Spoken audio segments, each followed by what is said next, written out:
आपल्यासोबत संतोष देशमुख यांचे बंधू धनंजय देशमुख आहेत. काय सांगाल, ज्या पद्धतीने वाल्मिक कराड यांच्यावर रुग्णात उपचार झाले त्याहून जे आहे त्याचा टीका होताना पाहायला मिळते, चौकशीची मागणी होती. आमदार संदीप क्षीरसागर असं म्हणतात की वाल्मिक कराड सिलेंडर झाल्यापासून आतापर्यंत रुग्णालयात VIP ट्रीटमेंट मिळते. धनंजय मुंडे मंत्री असल्यामुळे ही ट्रीटमेंट दिली जाते. संबंधित जे इन्चार्ज डॉक्टर आहेत सध्या राऊत साहेब, त्यांनी ही सगळी माहिती प्रसारमाध्यमांना दिली पाहिजे.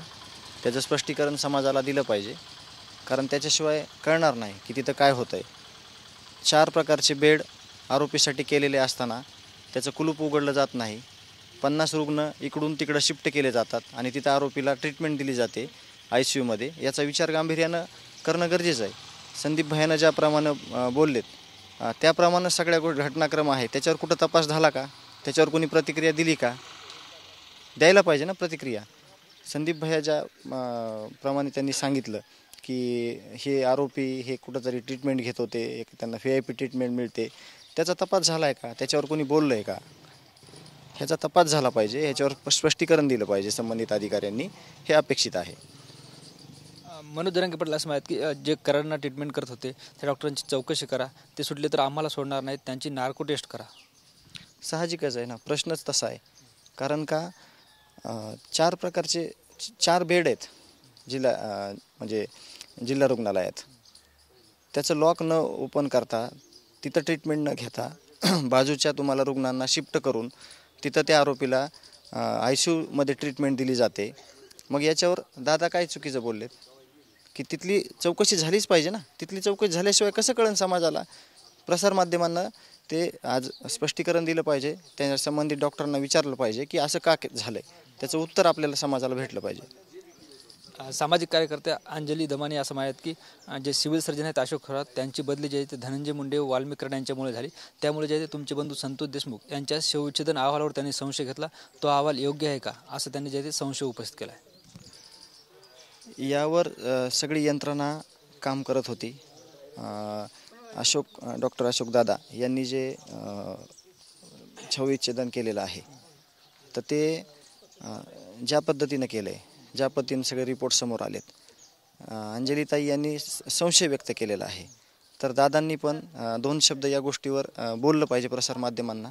कारण का प्रश्न विचारल्याने त्याचे उत्तरं सगळे देऊ शकत नाहीत. दादांनी 2 शब्द त्या गोष्टीवर बोलले पाहिजेत. आणि दादांना विनंती आहे, नाही अशोक दादांना माझी विनंती आहे, डॉक्टरांना माझी विनंती आहे की दादांनी तिथं जे काम केलं आहे, आज दादा तिथं नाही आहेत, त्यांचा नियोजित दौरा होता, अगोदरच बुकिंग झालेलं होतं त्यांचं दौऱ्याचं, तर ते गेलेले असतील. पण त्यांना माझी अशी विनंती की तिथं जे कोणी डॉक्टर लोक आता सध्या कार्यरत आहेत, जे इन्चार्ज आहेत, त्यांच्याकडून सगळी माहिती घेतली पाहिजे की रुग्णालयामध्ये तुम्ही नसताना काय काय गोष्टी घडल्या, याची माहिती प्रसारमाध्यमांना दादांनी पण दिली पाहिजे, डॉक्टर अशोक थोरात यांनी. आणि अशी आम्हाला अपेक्षा आहे. आपण जर बघितलं तर पळीत मोठे बदल होताना पाहायला मिळतात. जे धनंजय मुंडेचं जगमित्र कार्यालय आहे, जिथं वाल्मिक कराडपासून जे आहे ते कामं करायची, त्या ठिकाणी आता अजय मुंडे यांना सूत्र देण्यात आले. आम्हाला त्याचा काहीही संबंध नाही. कोण कुणाचं सूत्र हातात घ्यायलं आहे, कोण कुणाचं काम करायलं आहे. आम्ही न्याय मागतोय. आम्ही न्यायासाठी रस्त्यावर उतरलो आहोत. न्यायासाठी कोण काय करतं आहे ह्याच्याकडं माझं लक्ष आहे. हे मी बोलतोय वारंवार की न्यायासाठी कोण काय करतं आहे, कुठला लोकप्रतिनिधी न्यायासाठी काय करतं आहे. आज सगळे लोकप्रतिनिधी जे आहेत या भूमिकेत न्यायाच्या, ते रोज काहीतरी आपल्याला सांगतात, रोज रस्त्यावर उतरतात, रोज म्हणजे सगळ्या गोष्टीची माहिती घेतात, फॉलोअप घेतात. त्या पद्धतीनं काही झालं का याच्याशी मला जास्त इंटरेस्ट आहे की न्यायाच्या भूमिकेमध्ये कोण कसं काय करायलं आहे त्याला मी जास्त महत्त्व देतो. कुणाचा कारभार कुणी घेतला, आम्ही राजकीय माणसं नाहीत, आम्ही साधे माणसं, गरीब माणसं आहेत. आम्हाला अन्याय झाला आहे, आमचा भाऊ गेला आहे, आमचा दुःखाचा एवढा मोठा डोंगर टाकला आहे, आमच्या कुटुंबावर, गावावर शोककळा सगळी पसरलेली आहे.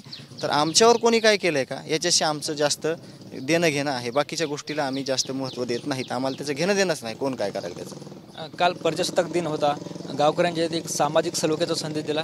नेमकं काय घडलं, प्रजासत्ताक दिनी काय संदेश दिला आहे? हे मागच्या 15 वर्षापासूनचा इतिहास आहे मसाजोगचा, की जे लोकप्रतिनिधी आहेत गावांना निवडून दिलेले सरपंच, यांनी 2011लाच असा ठराव घेतला होता की हे ध्वजारोहण जे आहे ते देशाची सेवा केलेले माजी सैनिक, आजी सैनिक, प्रतिष्ठित नागरिक, सर्वसामान्य नागरिक किंवा समाजसेवक यांच्याकडून यांच्या हस्ते ध्वजारोहण हे होत आलेलं आहे.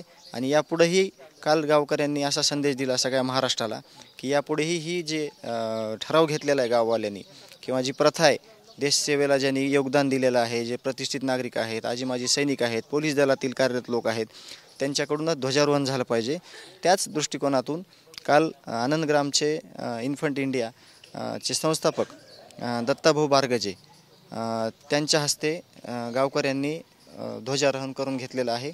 आणि ते खूप म्हणजे अशी गोष्ट आहे की सगळ्यांनी त्या गोष्टीचा चांगल्या पद्धतीने विचार केलेला आहे. सामाजिक सलोखा कसा टिकून राहील याचं उदाहरण म्हणजे कालचं ध्वजारोहण आहे.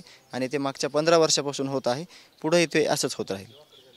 बारगजे यांनी एक अशी पोस्ट केली की ही जातीची लढाई नाही, ही न्यायाची लढाई आहे. हां, त्यांनी जी पोस्ट केली, जे आरोपी आहेत, जे संतोष अण्णा देशमुख यांची हत्या केली ते टाकळी गावचे आहेत. आणि दत्ताभाऊ हे सामाजिक कार्यकर्ते आहेत, ते पण टाकळी गावचे आहेत. ते सध्या आनंदग्राम हा आश्रम चालवतात.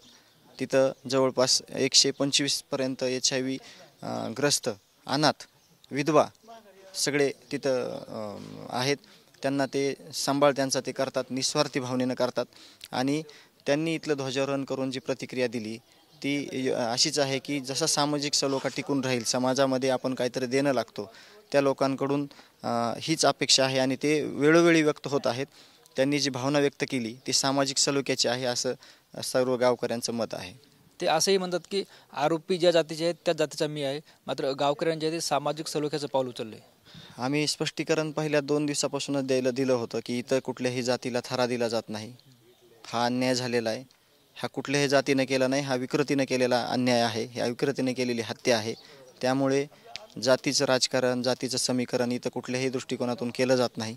आणि तेच पुढं त्याचंच उदाहरण आमचे गावकरी जे आहे त्यांनी परत काल दाखवून दिलं की इथं जे सत्य आहे त्या सत्याला सत्य म्हणलं जातं आहे, जे चूक आहे त्याला चूक म्हणलं जातं आहे. आणि सामाजिक सलोखा कधीही बिघडला जात नाही असं मसाजोगकरांनी काल स्पष्टीकरण दिलेलं आहे आणि स्पष्ट झालेलं आहे.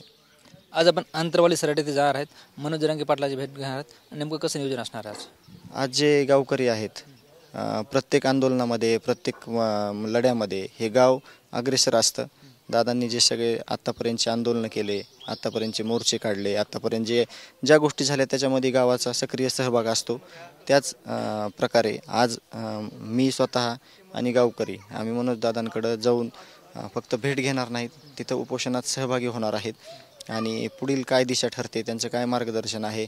आणि परत आमच्या गावकऱ्यांतर्फे अशी विनंती केली जाणार आहे की दादा, तुमची गरज आहे सगळ्यांना. तुमच्या ज्या आपल्याला आरक्षण आहे, आरक्षण मिळेल सगळे, त्याच्यासाठी आपण जे करता येईल ते करू. पण तुमची सध्या सगळ्या महाराष्ट्राला गरज आहे, सगळ्या उपेक्षित घटकांना गरज आहे, असं आम्ही त्यांना विनंती करणार आहोत आणि त्यांना बोलणार आहोत. किती दिवस उपोषणात सहभागी होणार आहेत की एकच दिवस होणार आहेत? आज आम्ही संध्याकाळी जाणार आहेत. आज संध्याकाळी, उद्या दिवसभर थांबणार आहेत. मग पुढील निर्णय तिथूनच घेतला जाईल. कारण इकडचं काही काम जर लागलेलं असेल तर आपल्याला ते पण बघणं आवश्यक आहे. जे काही टेक्निकल काम आहेत इकडचे आपल्या केसमधले, मग त्याच्यामुळे अनिश्चितता आहे. पण आमचे गावकरी सगळे सहभागी होत आहेत तिथं. निश्चित आपण जर हे बघितलं तर हे होते संतोष देशमुख यांचे बंधू धनंजय देशमुख, जे आज मनोज जरांगे पाटील यांनी सुरू केलेल्या आंतरवाली सराटीतील उपोषणात सहभागी होणार आहेत. तसेच सिव्हिल सर्जन अशोक थोरात यांनी आपली भूमिका व्यक्त करावी अशीही त्यांनी मागणी केली. कॅमेरा पर्सन आप्पासाहेब मोरकरसह ज्ञानेश्वर लोंढे, TV9 मराठी, मसाजोग, बीड.